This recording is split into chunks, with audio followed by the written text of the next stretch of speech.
Welcome back to Afternoon Live. It's an iconic teen comedy featuring an all-star cast. Our next guest's new book shares the backstage stories of what it took to create it and the impact that continues today. We welcome the author of So Fetch, The Making of Mean Girls and Why We're Still Obsessed with It, New York Times bestselling writer Jennifer Keishin Armstrong. It's so great to talk with you. Thanks for having me. I'm very enthusiastic. I am a millennial who was in high school when Mean Girls came out. The plastics were very real in my life. Let's talk about the 20th anniversary and this book coming out as the new film is emerging in theaters. I'm so excited for you. Yeah, I mean, there's a lot of energy around Mean Girls. I don't know if you also saw the Walmart ads at the end of last year that were so good, which I didn't really expect to be so great. There's just a lot of Mean Girls pink energy in the air. Absolutely. So you really tell the full story of the film, from casting to getting it made, even the book that preceded the film. Where did you even get started on such a big project? I think it was about 2 years ago. Yeah. I did know the anniversary was coming up as well. And that's usually around the time, to be honest, 20 years or so, just when you can kind of start to get a gauge of whether something's really a lasting impact. And this certainly has that. And a lot of the actors, I think, become more appreciative of that time, even as they were trying to shed some of that typecasting in the era immediately following it. Now, like Amanda Seyfried is so proud that she was Karen in the movie, and I love hearing her say that. I love that too, but everybody does go through that. I've seen this over and over again, that, and you can understand it. It's like you're sort of sick of it at first. You're trying to make your way. And then eventually you realize, oh, that was the greatest thing that ever happened to me. I should embrace it. It's such a huge cultural phenomenon. I quote Mean Girls constantly, I think, without even realizing it, because that's how ubiquitous it is. Talk to me a bit about the casting challenges, because I didn't realize how many moving parts there were and how tough it really was. And I can't think of any other actors in those iconic roles, but it wasn't so easy. It's really true. And it's so funny, I guess maybe partly because it's a teen ensemble in particular, and it's heavy on the girls. So it was really about those core girls, that they were almost like moving them around like chess pieces on a board while they were trying to cast them all. So a lot of them would come in for one and end up in another of the roles, right? Because they're just trying to slot them all in the right combination. So particularly, Lindsay Lohan was the original person to sign on, and she's a star at the time. So she's kind of the only one who's famous, and she's really the one that helped to get that made to begin with. But she wanted to play Regina George, the villain. And some of the filmmakers were kind of on board with that, but the studio stepped in, Paramount at the time, and said, absolutely not. You are our bankable star. Girls love to love you. They don't want to hate you. And so you have to play this main girl who kind of starts out as the good girl, goes to the dark side, and comes back again, which is a juicy role. But I can also really understand wanting to play Regina, because my God, that looks fun. Absolutely. And you kind of realize when you put all the pieces together of the timing of it and pop culture and the tabloids and everything she went through, and you realize how young she was, it really makes her, more relatable. I think we all feel a lot more empathy toward her situation as it was 20 years ago today.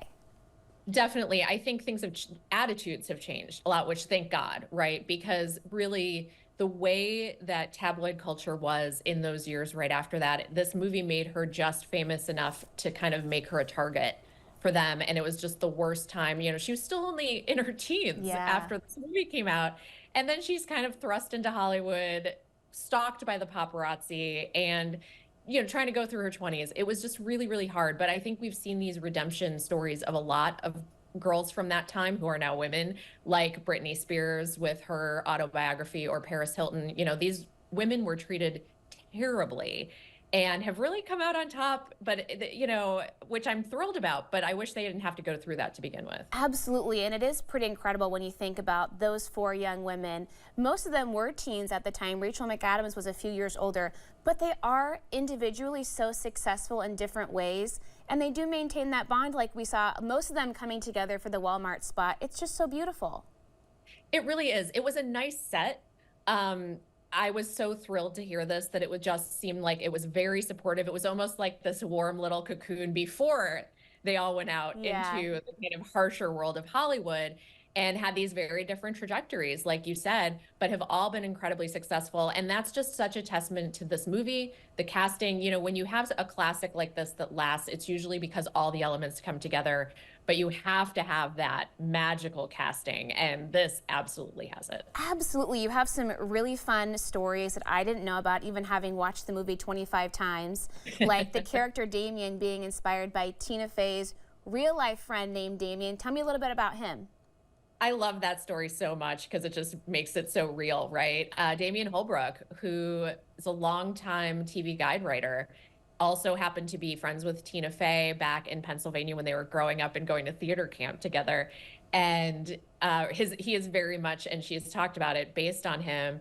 And if you know him, you can kind of even see it. And you know, he really loved that character and loved seeing this depiction of not only him, but I would say to some extent his friendship with Tina, which he felt was very much reflected in the Janice and Damien dynamic. It's really cool and definitely an interesting character that I think we hadn't really seen portrayed before in that light. And he has some of the best one-liners that are the most memorable.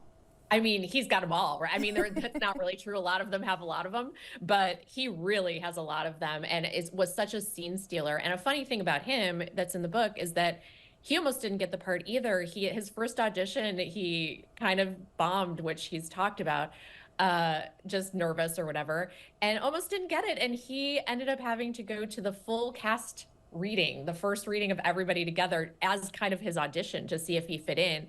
And everyone said that he just came to play that day and knocked it out of the park. I believe it was the director, Mark Waters, who said, you know, he played it as if this was a movie about Damien, and that was the key. And I think that that's such a lovely success story. Makes perfect sense for Damien, the character, that he played it that way. Fast forward to now, the movie is debuting. The Broadway musical has been successful for several years. I feel like I can't turn anywhere without seeing Renee Rapp's face.